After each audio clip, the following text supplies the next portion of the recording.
Hi guys, I'm Carly and I'm here today to talk to you about one of my absolute new favorite, I think it tops so many different books.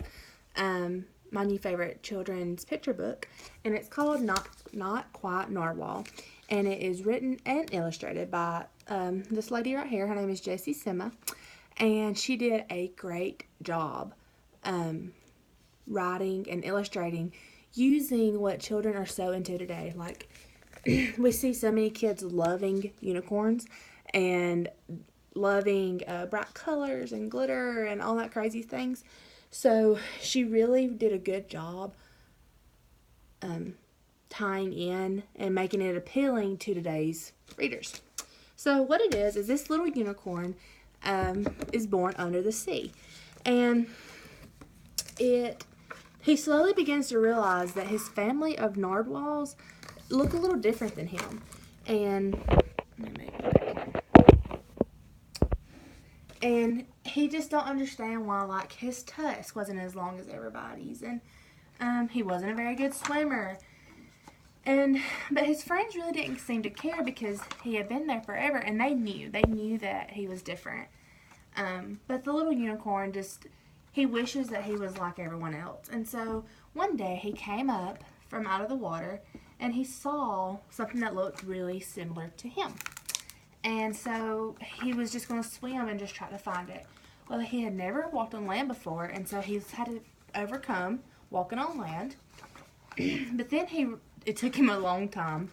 And then he had to keep finding what he was looking for. So he had to keep on looking for the person that he saw that night.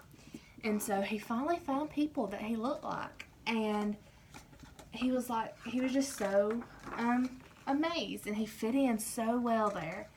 And he could do everything that they could do.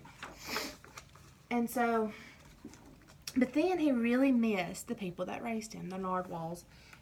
And he was tired of kind of fitting in. He was like, I don't understand why there's two different kinds of people here.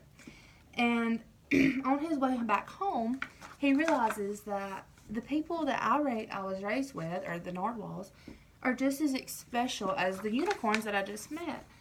And that it was okay to be different, and that it was okay to have different characteristics, and that his characteristics didn't matter or didn't make him any less of a person than not being like a narwhal and living with a bunch of narwhals. And so he really wanted to blend both of his cultures. He wanted to be able to embrace being a unicorn while also living with the narwhals. And so this is what happened.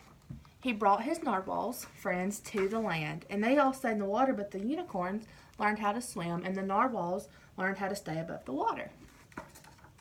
And I think it's a very cute little book to really help students realize that we don't all have to look the same, and that we don't all have to be from the same place to all work together and create this big, beautiful life.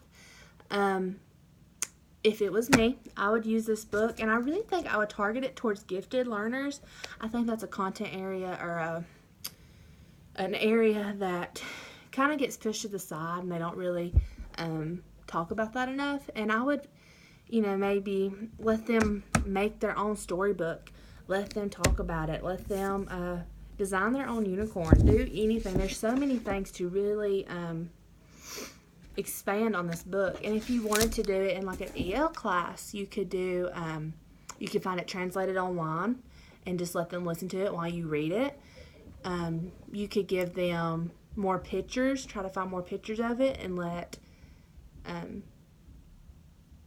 them figure it out on their own. But the book also is very simple words. It's not a very hard book to read. Very short sentences. Right there, just very short. So it's a very nice book to have in your class because it can really show students in a different way, in a more appealing way, that we all work together to make one big, beautiful world.